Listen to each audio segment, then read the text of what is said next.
Hello, my name is Wendy Van Camp, and I'm the Poet Laureate Emerita from the city of Anaheim, California.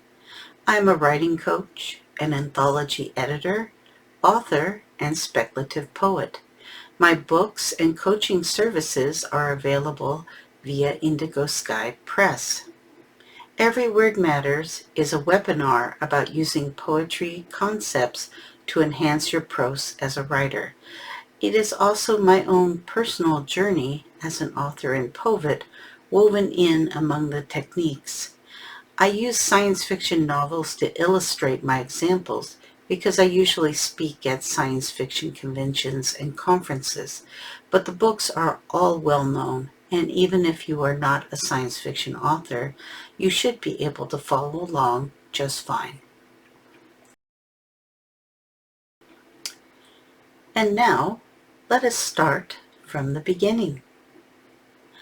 Poets learn to make every word count. Memorable writing is powerful writing. Every word should matter. We pack as much in a tiny line as an author might a full paragraph.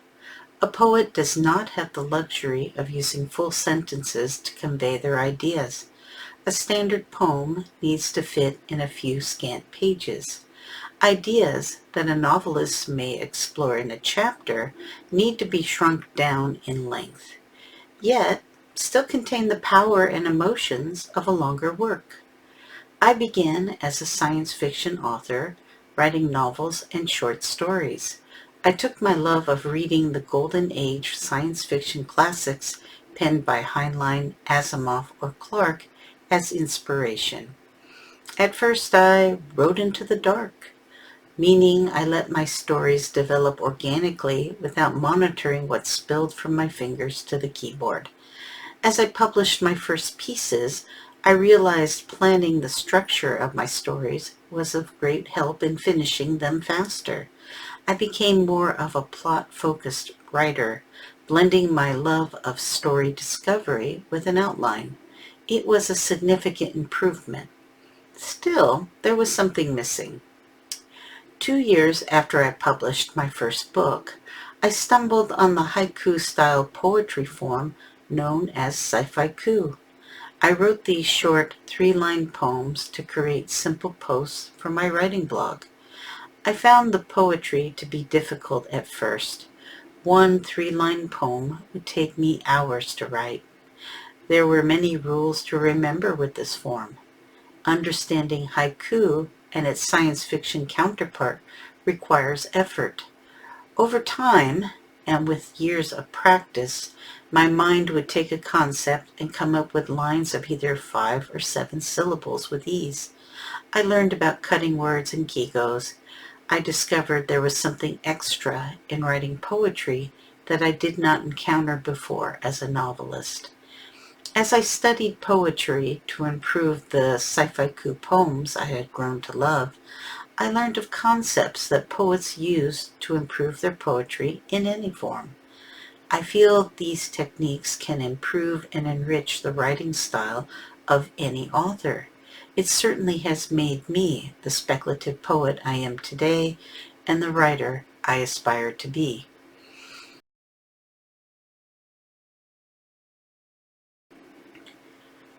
My favorite concepts to strengthen writing are meaning, voice, tone, rhyme and meter, sound devices, and word choice.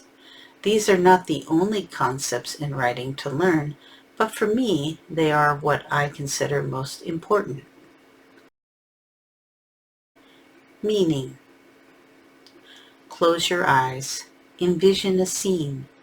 What do you notice as a writer? Does the scene evoke a memory? What comes to your senses? A distinct taste? A scent that lingers? Sounds off in the distance? How does this place make you feel? All these questions are to do with meaning. As poets, we are concise with our details. We make connections with emotional words to people and places to evoke emotion in readers. When I write a poem, I name my characters with an emotional word to describe them instead of a regular name. This lessens my word count, but it also creates a stronger emotional impact. The reader has more information about the character than a simple generic name.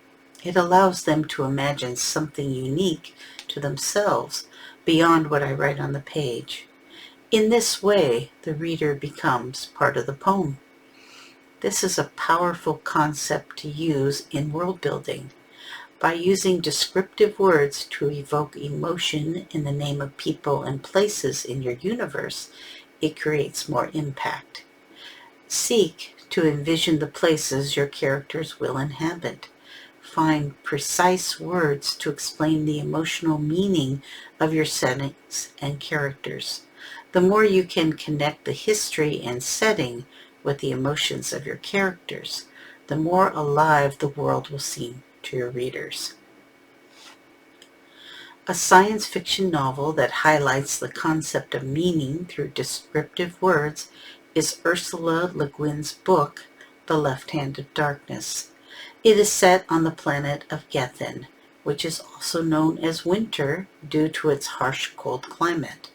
The novel follows the story of Genli I, an envoy from the interplanetary coalition of planets called the Ecumen. He is sent to Gethin to convince the planet's leaders to join the Ecumen. Le Guin's nickname for her world evokes a sense of inhospitable coldness. It creates meaning via this vivid image in the reader's mind. Gethin is unique in that its inhabitants are genderless for most of their reproductive cycle, but can take on male or female traits during a period called Kemer. Chenley struggles to understand this aspect of Gethinian culture, which leads to misunderstandings and conflict with his hosts. One of the ways Le Guin creates a sense of meaning is via the name of her protagonist. Genli I is a name which is deliberately ambiguous and could be thought of as either male or female. This plays to emphasize the androgyny of the Gethinians, but also creates an air of mystery around the character.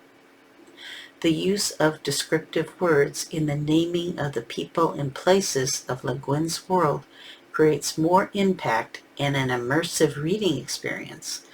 This classic science fiction book is filled with descriptive language that provides a sense of place and adds depth to the characters and their world. Voice.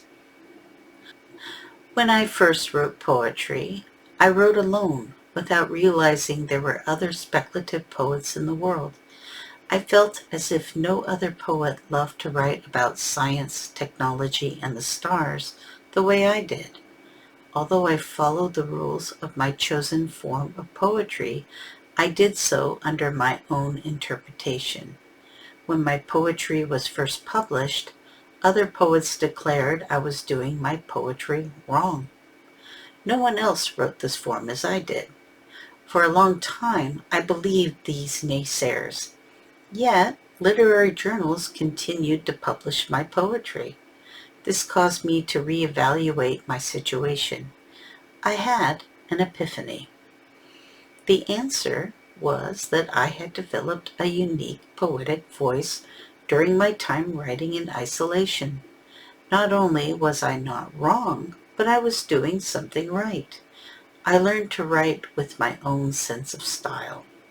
When readers see my work, there is usually no doubt I am the poet. How am I different? I write about topics that others don't see but enjoy once they do. I inject humor into my sci-fi coup or make an environmental statement. Not an easy task with only 3 short lines. As an author, I find my voice has also developed in a unique way. When I write a story, my words draw from my own experiences and culture. I write what I know, using my experiences to bring realism to characters in science fiction or fantasy settings. I've written articles, short stories, countless poems, and I'm at work on several novels. Every project brings experience to my narrative voice. Many authors ask how to find their voice. I believe your voice finds you. It comes on as you reach within and allow your own personal experience to guide your narrative. Do not copy the prominent writers. Forge your own destiny. Voice could be the most difficult aspect of writing, but it's also vital to you as a science fiction writer. In this day of artificial intelligence spewing out dull articles, having a true human voice is what will set your novels apart and keep readers returning for your stories. Let your words reflect your unique experiences, cultural heritage, and perspective. The Martian by Andy Weir is a novel written in first-person journal format with botanist-astronaut Mark Watney recording his thoughts and actions as he struggles to stay alive when stranded on Mars. He faces a number of challenges, from growing food in Martian soil to repairing his equipment and communicating with NASA. He also encounters unexpected setbacks, such as a dust storm that damages his habitat and cuts off communication with Earth. Weir was an unpublished author when he first started writing his neoclassic book by posting the chapters on his blog.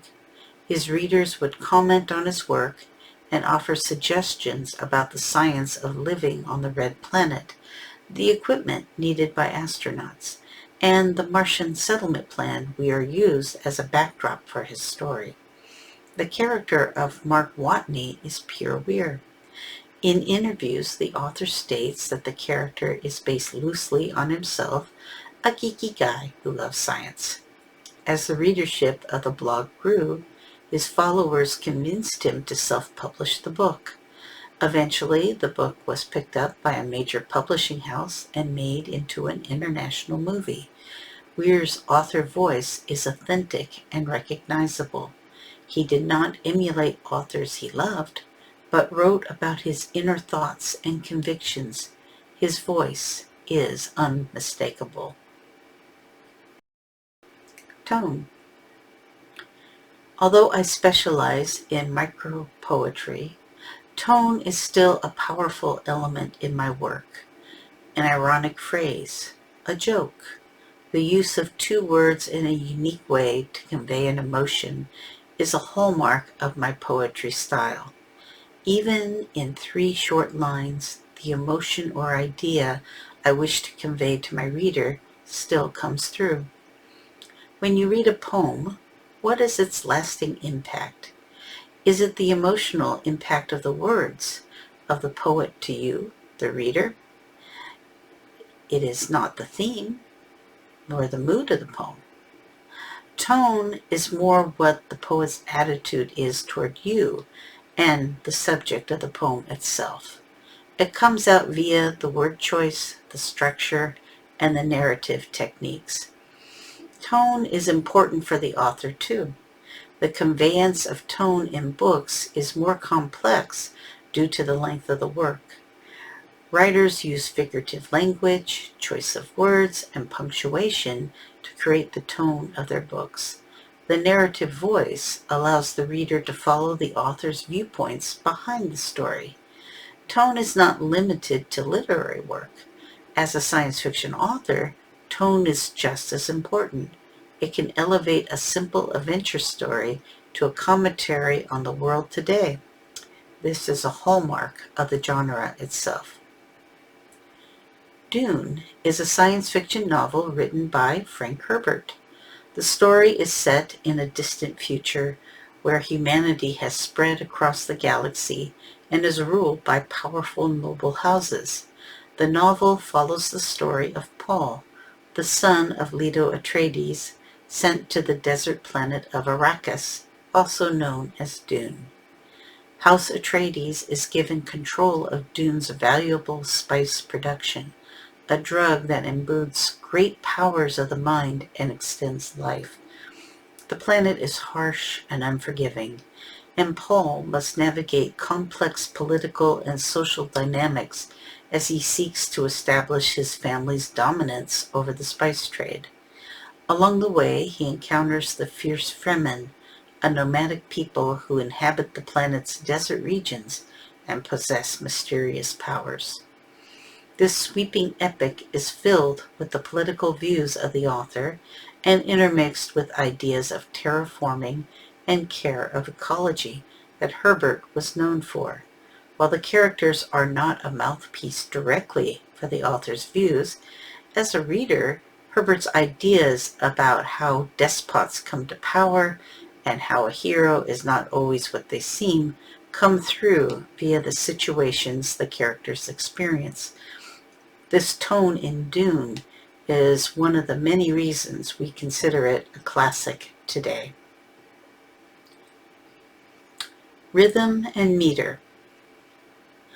Understanding the meter of the poem makes our work poetry instead of prose. Words in the English language comprise sets of stressed and unstressed syllables. We know these repeating units as feet. The feet linked become meter of different lengths. Certain words, when placed together, can have a musical quality. A poet can also choose words to create discord to the ear. As an author, you may ask what rhythm and meter have to do with your novels. As a writer, you can choose to make your words less flowing or arranged in a different syntax. Incorporating meter into your books can be useful when creating alien languages. David Brin's The Uplift War is a science fiction novel about an intergalactic empire composed of 5 galaxies filled with races for billions of years. One of the aspects of this sweeping culture is the act of uplift, where a patron species genetically changes a client species until it rises to sapience. These patrons have greater status, and patrons and clients often join into powerful clans. Humans seem to have no patron and have sprung up via their own evolution, which baffles the other species in the community. However, since humans had modified 2 other species, the bottlenose dolphin and the ape, before contact, they are considered a higher status patron species, even though their technology is primitive by intergalactic standards. The 3 species form EarthClan and work together. Language is one of the central themes of the series of books in the Uplift universe. Brin gives each language a different rhythm and structure to allow the reader to understand at a glance each is of a different species.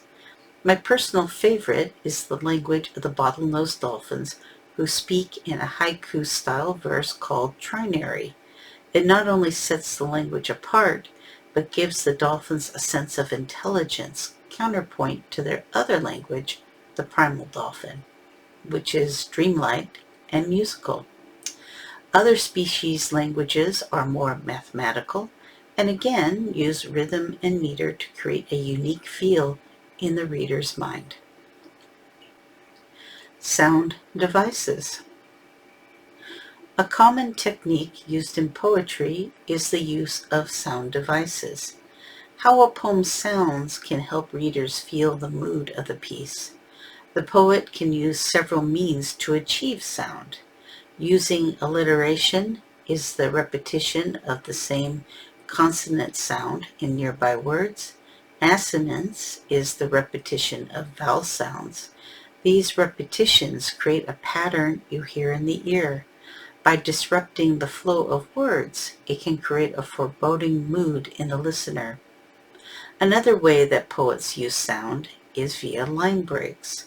The end of the line creates a slight pause in the reader's mind. A poet can create a line break anywhere in the poem to create different rhythm patterns. We alternate longer and shorter lines, start a line at a different margin, or add spaces in odd places to create a sense of sound when reading the verse. We also use rhyme schemes and rhythm as sound devices. Rhyme has a soothing quality as the line ends in a sort of musical tonic. Although rhyme is old-fashioned, there are those that still enjoy creating rhyming poetry. In science fiction and fantasy prose, sometimes poetry can be of service. Poetry can stand in for their lyrics when you create musician characters, in which case rhyming poetry would be of great use. Having a sense of the sound is also useful when you think of audiobooks. Having a book that sounds great when read is useful for live readings and recordings. The Hitchhiker's Guide to the Galaxy is a comedic science fiction novel written by Douglas Adams. The original novel concerns the story of Arthur Dent, a rather average Englishman who survives the destruction of the Earth by a race of aliens known as Vogons to make way for an intergalactic bypass. He travels the galaxy with his sturdy towel, wearing a dressing gown. He is joined by Ford Prefect, an alien researcher for the volume known as The Hitchhiker's Guide to the Galaxy, along with Zaphod Beetlebrox, the galactic president, a depressed robot, and an Earthwoman named Trillian, who had also escaped the Earth's destruction. In time, Arthur learns the Earth was not just a planet, but a giant supercomputer designed to discover the answer to the ultimate question of life, the universe, and everything. Unfortunately, the Vogons destroy the Earth moments before it was to reveal the solution. Since Arthur is the last man from Earth, the creators of the supercomputer come after him, believing he holds the key to the solution. Thus, the rest of the books are born. Adams' books started as radio plays on the BBC. In radio, many sound effects are used to enhance the story and bring it to life for the listeners. Through word choice, rhyming schemes, and verse, Adams creates a brilliant comedic book which takes off in tangents via the vehicle of excerpts of The Hitchhiker's Guide, but uses language to bring these songs to the page. Word choice. In poetry, every word matters due to the short length of our work. We seek to find the correct word in two ways: the word's basic literal definition, but also how the word appears in a given context. Will the word work with the intended audience for the poem? Do we meet the reader's expectations, or do we choose to subvert those expectations? Word choice is a true balancing act where we describe feelings, characters, or settings without being heavy-handed. As a micropoet, word choice is paramount to my creation process. It is the most important of the concepts that I have covered. I choose words based on their interesting sound. I like to find words with double meanings or phrases that hint at longer sentences to convey an idea. When writing science fiction, word choice is also important. We make up words to support our stories, to describe new technologies, objects, or civilizations. The words we choose for our prose need to be intriguing to the ear. They uplift an old idea into something new, yet is immediately understandable. In Doomsday Book, a science fiction novel by Connie Wills, time travel has become possible, and historians are sent back in time to study the past firsthand. The story follows the journey of a young historian named Kervin Engel, who is sent back to the Middle Ages to study the time period. Due to a malfunction in the time machine, Kervin finds herself stranded in a world that is more dangerous and unpredictable than she could have imagined. As Kervin struggles to survive in the past, her colleagues in the present work to retrieve her. As they do, disturbing secrets about the true nature of time travel and the risks involved in meddling with the past unfold. Wills uses word choice in different ways to heighten the tension and develop her book's world. She taps into historical terms which are appropriate to the time period she is depicting. For instance, she uses a mix of Old English and Middle English words to create a sense of authenticity and historical accuracy in her book. She contrasted this with scientific jargon and contemporary slang when she describes the present day and time travel. This not only brings the science fiction elements to life, but creates a different feel in her present day setting. While time travel is not currently possible, Wills has developed terminology which fits the subject and allows the reader to suspend disbelief about the plausibility of the action. In conclusion, the concepts behind the creation of poetry do not need to remain with those that compose verse. These writing concepts are also useful for writers of prose. I've briefly covered the ideas behind meaning, voice, tone, rhythm and meter, sound devices, and word choice in this essay because I feel out of the many tools I use as a writer, these are the most useful to me. By applying these concepts to your prose projects, you can enrich the content of your words and deepen the quality of your writing. I hope I have encouraged you to think of using poetry as part of your writing process. Thank you for listening to my presentation, Every Word Matters, using poetry concepts to enrich your prose. I am available to speak at book clubs, conferences, and other literary events, or to teach my poetry workshops. You can learn more about my writing coach services at Indigo Sky Press from the website on the screen.